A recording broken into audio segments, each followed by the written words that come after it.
ลำบากกว่านี้ก็ผ่านมาแล้วท้อยิ่งกว่านี้ก็เจอมาแล้วแต่ทำไมครั้งนี้ถึงจะผ่านไปไม่ได้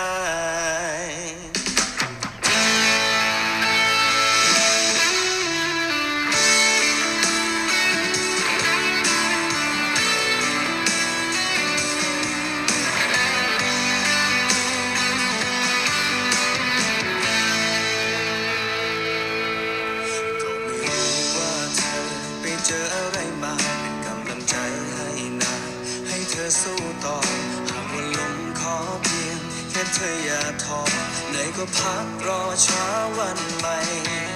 ก็ไม่รู้พรุ่งนี้จะเป็นเช่นไรแต่ขอให้มันสดใส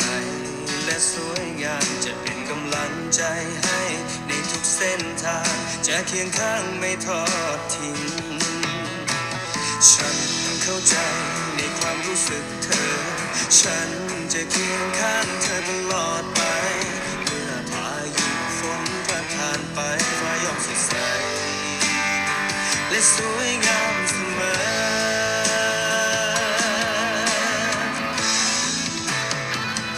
ลำบากกว่านี้ก็ผ่านมาแล้วท้อยิ่งกว่านี้ก็เจอมาแล้วแต่ทำไมครั้งนี้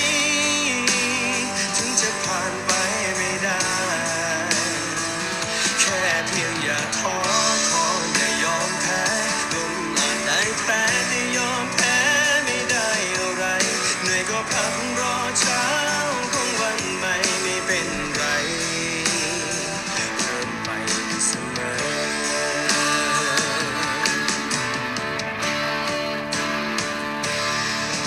หากเหนื่อยกายแค่เพียงนั่งพักเหนื่อยใจนักแค่เธอปล่อยวางบนเส้นทางที่ยังอีกยาวไกลขอให้เธอจงสู้ต่อไปจะคอยเป็นกำลังใจให้เธอเสมอ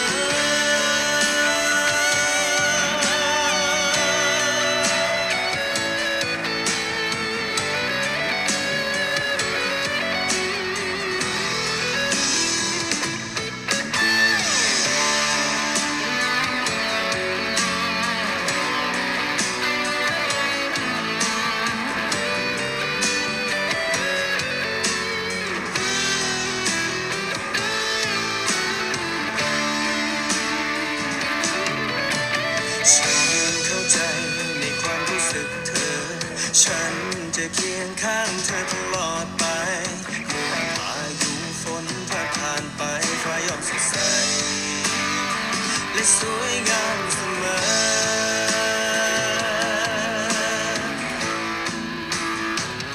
ลำบากกว่านี้ก็ผ่านมาแล้วท้อยิ่งกว่านี้ก็เจอมาแล้วแต่ทำไมครั้งนี้ถึงจะผ่านไปไม่ได้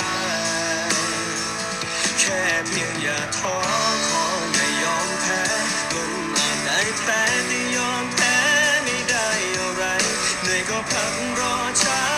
ของวันใหม่ไม่เป็นไรเริ่มไปเสมอ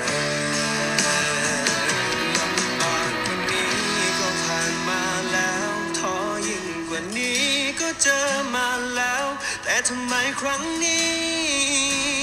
ถึงจะผ่านไปไม่ได้แค่เพียงอย่าท้อขออย่ายอมแพ้ลมอาจได้แพ้แต่ยอมแพ้ไม่ได้อะไรเหนื่อยก็พักรอเช้าของวันใหม่ไม่เป็นไร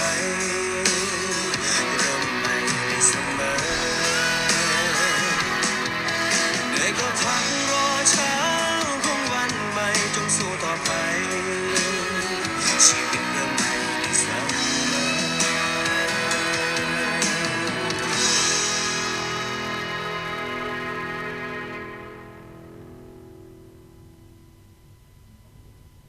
ลำบากกว่านี้ก็ผ่านมาแล้วท้อยิ่งกว่านี้ก็เจอมาแล้วแต่ทำไมครั้งนี้ถึงจะผ่านไปไม่ได้